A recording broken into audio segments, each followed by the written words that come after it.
O peregrino. Os peregrinos encontram-se com o adulador. Adormeci novamente e voltei a sonhar. Vi então os mesmos 2 peregrinos descendo as montanhas pelo caminho que levava à cidade. Ora, pouco além das montanhas, no vale à esquerda, ficava a terra da presunção. Atravessando essa terra, via-se uma alameda sinuosa que cruzava o caminho dos peregrinos. Ali encontraram um moço muito vivo que vinha daquelas bandas. Seu nome era Ignorância. Cristão perguntou-lhe de onde vinha e para onde seguia. Ignorância então respondeu: Senhor, nasci naquelas terras um pouco à esquerda daqui. Sigo rumo à cidade celestial. Mas como pensa em superar as dificuldades que talvez encontre pelo caminho que leva ao portão? Perguntou Cristão. Como todo mundo faz. Mas o que você tem a mostrar diante do portão para que este se abra a você? Conheço a vontade do meu Senhor, respondeu Ignorância. Eu tenho vivido honradamente. Dou a cada homem o que lhe cabe, oro, jejuo, pago o dízimo e dou esmolas. E ainda deixei a minha terra por esta outra a que me dirijo. Cristão então comentou: Mas você não veio pela porta estreita, isto é, pelo começo do caminho. Você chegou aqui e foi por esta alameda sinuosa.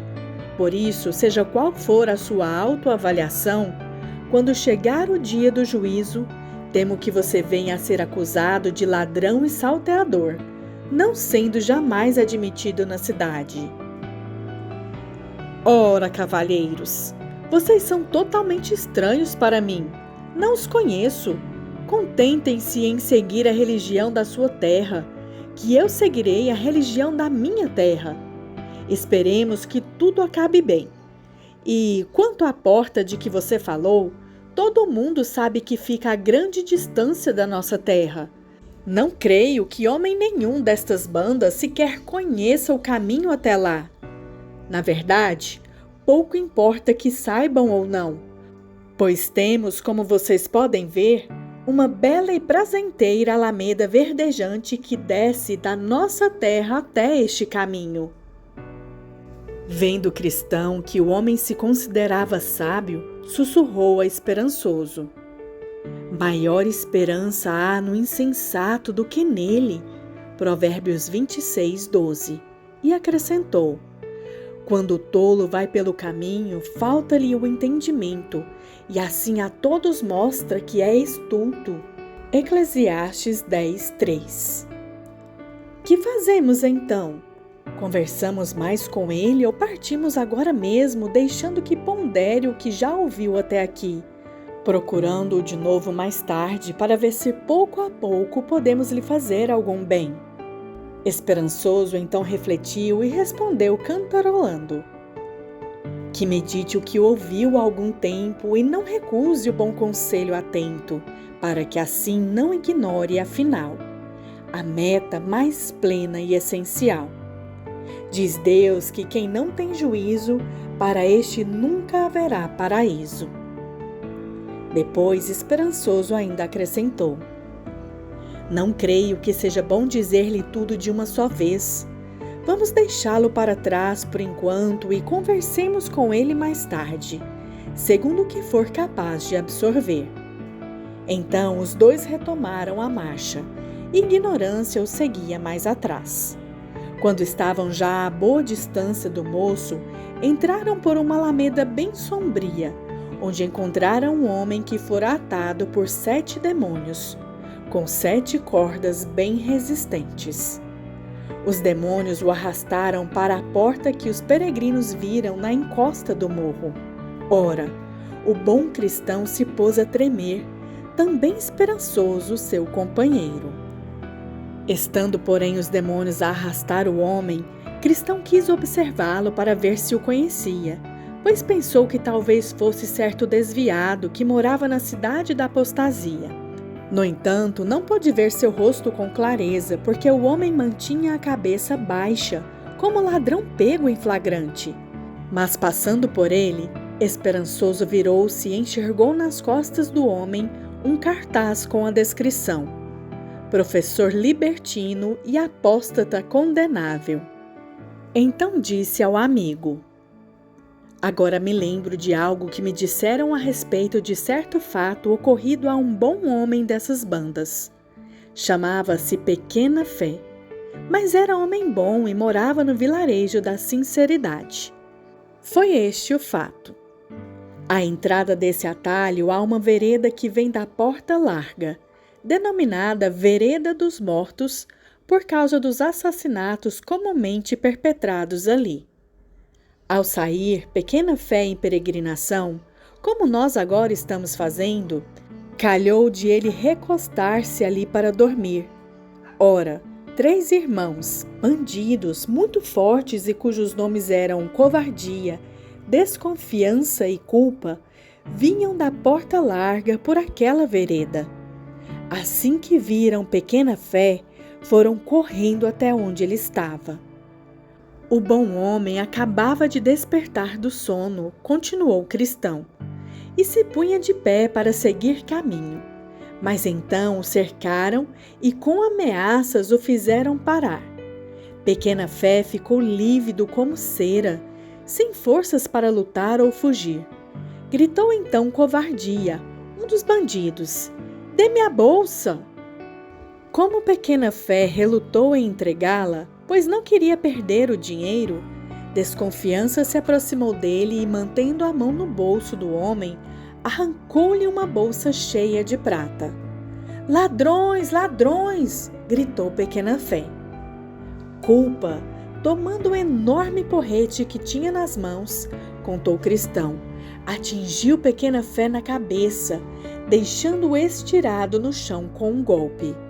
Ficou ali a sangrar como moribundo enquanto os bandidos permaneciam ao seu redor, mas quando estes perceberam que vinha alguém pela estrada e, temendo ser ele um certo Graça Abundante, morador da cidade de Boa Confiança, os 3 trataram de fugir, deixando o bom homem entregue à própria sorte.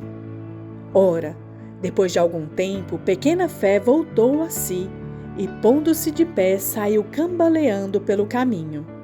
E foi essa a história. Esperançoso então perguntou: mas então tomaram dele tudo o que tinha? Não, ele conservou suas joias, pois os ladrões não conseguiram levá-las. Mas o bom homem ficou muito angustiado com a perda, já que os ladrões levaram a maior parte do seu dinheiro para as despesas comuns, restando-lhe apenas uma pequena soma, porém não o suficiente para sustentá-lo até o final da viagem. Sendo assim, se não estou mal informado, ele foi forçado a mendigar para comer, pois não podia vender as joias, mas mesmo mendigando e fazendo tudo o que podia, seguiu de estômago vazio durante a maior parte do restante da viagem.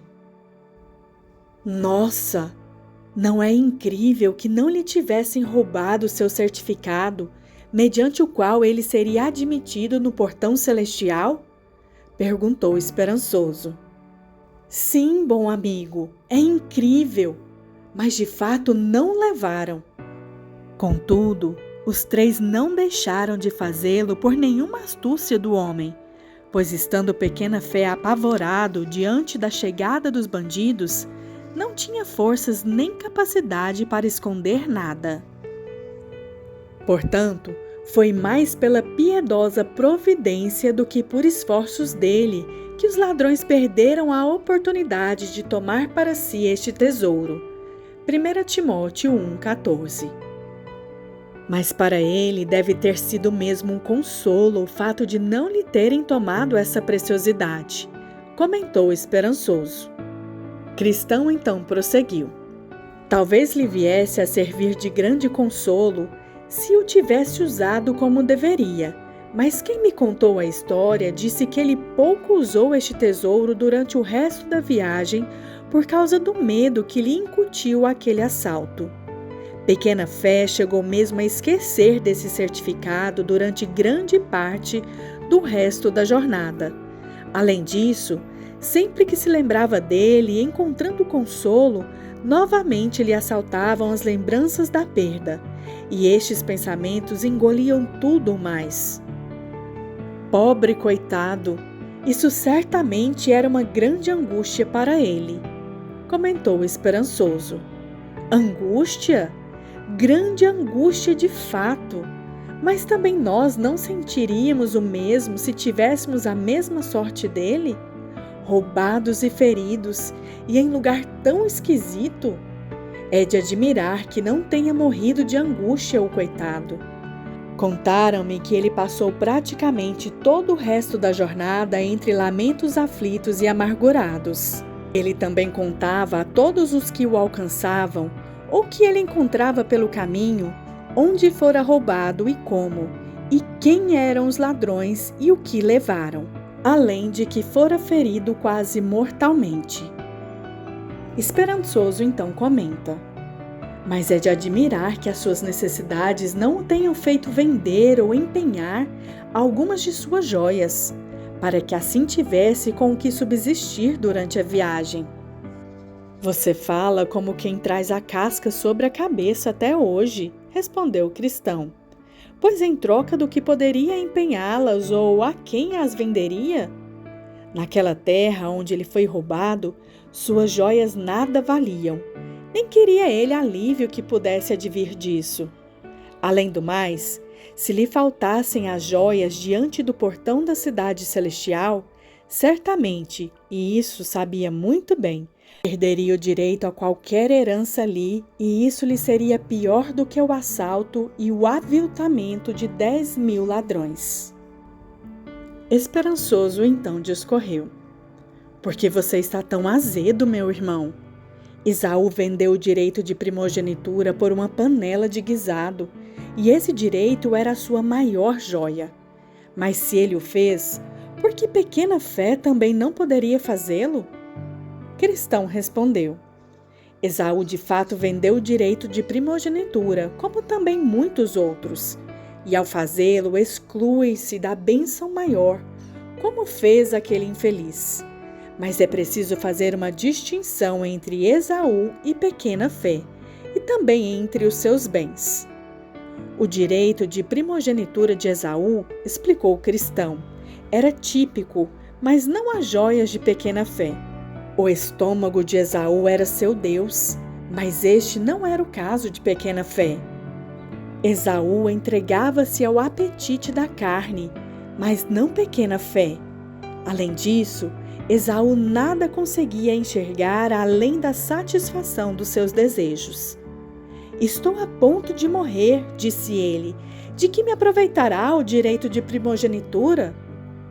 Quanto à pequena fé, porém, continuou o cristão, embora fosse a sua sina não ter senão fé pequena, essa mesma fé o livraria das tais extravagâncias, fazendo valorizar as suas joias a ponto de não querer vendê-las, como fez Esaú com o direito de primogenitura. Não se lê em parte nenhuma que Esaú tivesse fé, nem mesmo pequena, acrescentou ainda cristão. Portanto, onde só a carne domina, como acontece no homem que não tem fé para resistir, não admira que ele venda o direito de primogenitura, a alma e tudo mais. E isso para o próprio diabo do inferno, pois esse tipo de homem é como a jumenta que não se pode dissuadir dos seus desejos. Quando os pensamentos se concentram nas paixões, Jeremias 2:24, ele a satisfaz, custe o que custar.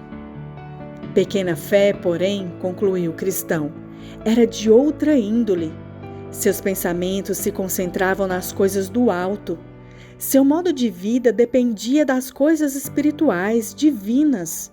Logo, com que propósito um homem de tal índole venderia suas joias, se houvesse alguém que as comprasse, para encher a cabeça de coisas vãs? Daria o homem 1 centavo para encher o estômago de feno? Ou será possível convencer a rola a viver de carniça, como o corvo? Os infiéis, por paixões carnais, podem penhorar, hipotecar ou vender sem pestanejar o que têm ou são, mas os que têm fé, fé salvífica, mesmo pouca, estes não o farão. Aqui, portanto, está o seu erro, meu irmão. Esperançoso então respondeu: e eu o admito. Porém, a sua severa reflexão quase me deixou irritado. Cristão respondeu: nada fiz senão comparar você a um passarinho dos mais vivos, desses que correm para cá e para lá em trilhas virgens com a casca ainda grudada à cabeça. Mas deixe isso de lado e pense na questão em pauta, e tudo ficará bem entre mim e você. Mas, Cristão, acho que esses 3 homens não passam de uns covardes. Se não o fossem, você acredita que fugiriam como fizeram ao perceber que vinha alguém pela estrada? Por que Pequena Fé não criou mais coragem? Ele poderia, acho eu, ter enfrentado os bandidos, cedendo quando já não houvesse remédio. Cristão disse que eles eram covardes, muitos já disseram, mas poucos pensam assim na hora da provação. Quanto à coragem, isso Pequena Fé simplesmente não tinha. De fato, meu irmão, se você também estivesse naquela situação, não ofereceria muita resistência. Na verdade, se agora que eles estão longe de nós você demonstra este ânimo, talvez eles o forçassem a repensar a sua posição, caso aparecessem diante de ti, como aconteceu àquele homem. Considere o seguinte, disse-lhe Cristão: eles não passam de salteadores, que servem ao rei do abismo sem fundo. Se necessário, o próprio rei sai em defesa desses bandidos. A sua voz é como a de um leão rugidor. 1 Pedro 5:8. Eu mesmo me vi em situação semelhante à de Pequena Fé, e foi horrível. Os 3 bandidos me cercaram, e quando tentei resistir como cristão, gritaram por seu senhor, que acudiu prontamente. Estive a ponto de, como diz o ditado, entregar a alma por um tostão, mas graças a Deus, eu usava uma armadura reforçada. E mesmo protegido, achei difícil portar-me como homem. Só quem já experimentou essa batalha é capaz de dizer o que nos acontece neste combate. Ninguém mais, contou-lhe Cristão. Bom, mas eles correram, veja você, só por supor que o tal graça abundante se aproximava. É verdade, eles muitas vezes fogem tanto eles quanto seu Senhor, diante do mero surgimento de graça abundante. Mas não é de admirar, pois este é o defensor do rei.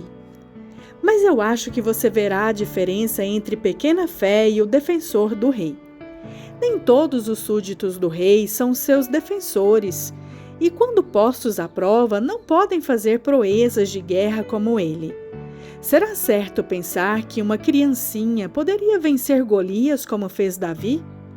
Ou que um pássaro tem a mesma força de um boi? Alguns são fortes, outros fracos. Alguns têm muita fé, outros têm pouca. Esse homem possuía pouca fé e, portanto, sucumbiu. Esperançoso então comenta: quem dera graça abundante realmente tivesse aparecido ali para o seu bem. Cristão respondeu: se fosse ele, certamente não teria tido pouco trabalho, pois devo dizer-lhe que, mesmo sendo graça abundante, exímio com as suas armas e sempre se saía bem quando se mantém no ataque, se eles conseguem superar-lhe as defesas, ainda que seja covardia, desconfiança ou outro, a luta certamente te torna acirrada, e eles poderão derrubá-lo. E quando um homem está no chão, o que pode fazer? Quem examinar de perto o rosto de graça abundante, disse ele, verá as cicatrizes e os cortes que claramente demonstram o que acabei de dizer. Ouvi falar certa vez que ele chegou a dizer, e isso quando em combate: desesperamos até da própria vida. 2 Coríntios 1:8. Como é que esses velhacos corpulentos e seus capangas fizeram Davi gemer, lamentar e clamar? Acrescentou o cristão. Pois também Emã e Ezequias, embora defensores no seu tempo, foram forçados a lutar desesperadamente quando atacados por estes homens. E, no entanto, apesar de todos os seus esforços, foram impiedosamente derrotados por eles. Pedro estava decidido a fazer tudo o que pudesse, mas embora alguns digam que ele é o príncipe dos apóstolos, os homens tanto o pressionaram que, afinal, o fizeram temer uma pobre moça. Além disso, continuou o cristão, a eles basta chamar para contar com o socorro do seu rei. Ele jamais deixa de ouvir e, se em algum momento se vê em apuros, ele sempre que possível vai acudi-los. E dele se diz, se o golpe da espada o alcança, de nada vale, nem de lança, nem de dardo ou de flecha. Para ele o ferro é palha, e o cobre pau podre. A seta não o faz fugir, as pedras das fundas se lhe tornam um restolho. Os cacetes atirados são para ele como palha, e ri-se do brandir da lança. Jó 41, 26, 29. O que pode um homem fazer nesta situação? Prosseguiu o cristão. É verdade que se um homem pudesse ter sempre à mão o cavalo de Jó, com destreza e coragem para cavalgá-lo, poderia fazer coisas notáveis, pois seu pescoço é revestido do trovão. Ele não temerá o gafanhoto. A glória de suas narinas é terrível. Escarva no vale, folga na sua força e sai ao encontro dos armados. Ri-se do temor e não se espanta, e não torna atrás por causa da espada. Sobre ele chocalha a aljava, a lança flamejante e o escudo. De fúria e ira devora o caminho, e não crê que seja o som da trombeta. Em meio ao clangor de trombetas zomba, ha-ha, e fareja de longe a batalha, o trovão dos príncipes e o alarido. Jó 39, 19, 25. Mas soldados como você e eu, disse cristão, não devemos jamais querer encontrar o inimigo nem nos vangloriar de como podíamos fazer melhor, quando ouvimos falar de outros que foram derrotados. Devemos nos deixar arrebatar pela ilusão da nossa própria virilidade, pois estes geralmente se saem pior quando postos à prova. Veja Pedro, que mencionei acima. Ele se ufanava. Ah, se não! Seus vãos pensamentos lhe fizeram dizer que seria o melhor, que com mais ardor defenderia o seu mestre, mais do que todos os homens. Mas quem mais do que ele foi oprimido e derrotado por estes vilões? Logo, quando ouvimos falar destes roubos na estrada do rei, advertiu o cristão: duas coisas nos cabe fazer. Primeiro, sair de armadura, sem esquecer o escudo, pois foi por falta disso que aquele que tão vigorosamente atacou o Leviatã pôde subjugá-lo. Se não tivermos o escudo, ele jamais nos temerá. Portanto, nos disse o perito, acima de tudo, abraçai o escudo da fé, com o qual podereis apagar todos os dardos inflamados do maligno. Efésios 6,16. É bom também que peçamos proteção ao rei, acrescentou o cristão, que ele mesmo vá conosco. Por isso, Davi exultou mesmo estando no vale da sombra da morte. E Moisés preferia morrer onde estava a dar sequer um passo a mais sem o seu Deus. Ah, meu irmão, se ele se dignar seguir conosco, que necessidade haverá de temermos 10.000 que se lancem contra nós? Mas sem ele, os altivos auxiliadores sucumbem entre os mortos. Salmos 3,6, Jó 9,13 e Isaías 10,4. Eu, de minha parte, contou-lhe cristão. Já estive antes na luta, e, no entanto, por bondade daquele que é excelente, ainda estou vivo, como você pode ver. Porém, não posso me vangloriar da minha virilidade. Feliz serei se não voltar a enfrentar tais ataques, embora tema não estarmos alheios a todo perigo. Contudo, como o leão e o urso ainda não me devoraram, espero que Deus também nos liberte dos próximos filisteus incircuncisos. Então o cristão cantou: roubado por ladrões, pobre pequena fé, mas aquele que crê e mais fé cultiva até. Este decreto terá vitória viril, e não só 3 vencerá, mas 10.000. E assim lá iam eles, e ignorância os seguia. Caminharam até enxergar uma bifurcação, e os 2 caminhos lhes pareciam igualmente retos. Não sabiam qual deles deveriam tomar. Isso ali pararam para refletir, e enquanto ponderavam qual caminho tomar, eis que um homem de tez sombria, mas coberto de manto muito claro, aproximou-se deles e perguntou por que estavam ali parados. Responderam que seguiam para a cidade celestial, mas não sabiam qual dos caminhos tomar. Pois então sigam-me, disse o homem, é para lá que também vou. Assim o seguiram por uma trilha que os desviava do caminho, e pouco a pouco foram se afastando da cidade que tencionavam alcançar, tanto que logo rumavam para a direção oposta. Mesmo assim seguiam o desconhecido.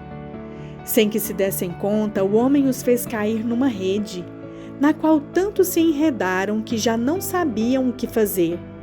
E o sombrio desconhecido deixou que o manto branco lhe caísse das costas. Viram então onde estavam, e ali ficaram a lamentar-se por algum tempo, pois não tinham como livrar-se da malha. Cristão então disse: agora me vejo em erro, pois não nos aconselharam os pastores a ter cuidado com os aduladores? Hoje se cumpriu para nós o ditado do sábio: o homem que lisonjeia o seu próximo, arma-lhe uma rede aos passos. Provérbios 29:5. Esperançoso respondeu: também nos deram algumas orientações quanto ao caminho a seguir para que o encontrássemos com mais segurança, mas também nos esquecemos de lê-las. E não nos afastamos das trilhas do destruidor. Nisso Davi foi mais sábio do que nós, porque disse: quanto às ações dos homens, pela palavra dos teus lábios eu me tenho guardado dos caminhos do violento. Salmo 17:4. E assim se lamentavam emaranhados na rede. Por fim viram um ser resplandecente se aproximando deles, com um chicote de correia curta na mão. Chegando até onde estavam os 2, perguntou de onde vinham e o que faziam ali. Disseram-lhe que não passavam de pobres peregrinos e que seguiam para Sião, mas foram desviados do caminho por um sombrio desconhecido, vestido de branco, que os convidou a segui-los, afirmando que para lá também seguia. Falou então o estranho de chicote à mão: é um adulador, um falso apóstolo que se transformou em um anjo de luz. Ele então rasgou a rede e os deixou sair, mas disse: sigam-me, para que eu os ponha de novo no caminho. E os levou de volta à estrada da qual se haviam afastado para seguir o adulador. Perguntou ainda: onde passaram a noite? Com os pastores nas montanhas aprazíveis. Perguntou-lhes então se não haviam recebido dos pastores orientações sobre o caminho. Recebemos sim, mas quando estavam em dúvida, não se deram ao trabalho de ler essas orientações? Não. Mas por quê? Nós esquecemos. Mas os pastores não os aconselharam a tomar cuidado com o adulador? Sim, mas nem nos passou pela cabeça que esse homem de fala elegante fosse tal. Vi então no meu sonho que ele ordenou os 2 que se deitassem no chão. Deitados, castigou-os com força, para ensinar-lhes o bom caminho que deveriam trilhar. E ainda a açoitá-los disse: eu repreendo e disciplino a quantos amo. Sê, pois, zeloso e arrepende-te. Apocalipse 3:19. Feito isso, ele lhes ordena que retomem o caminho e fiquem bem atentos às outras orientações dos pastores. Os dois lhe agradeceram toda a bondade e leves voltaram ao caminho cantando. Ora vem tu que andas pelo caminho e observa, vê o que ganha quem se une à caterva. Aquele que se enreda em laço se expõe ao relho, assim que esquece o bom conselho.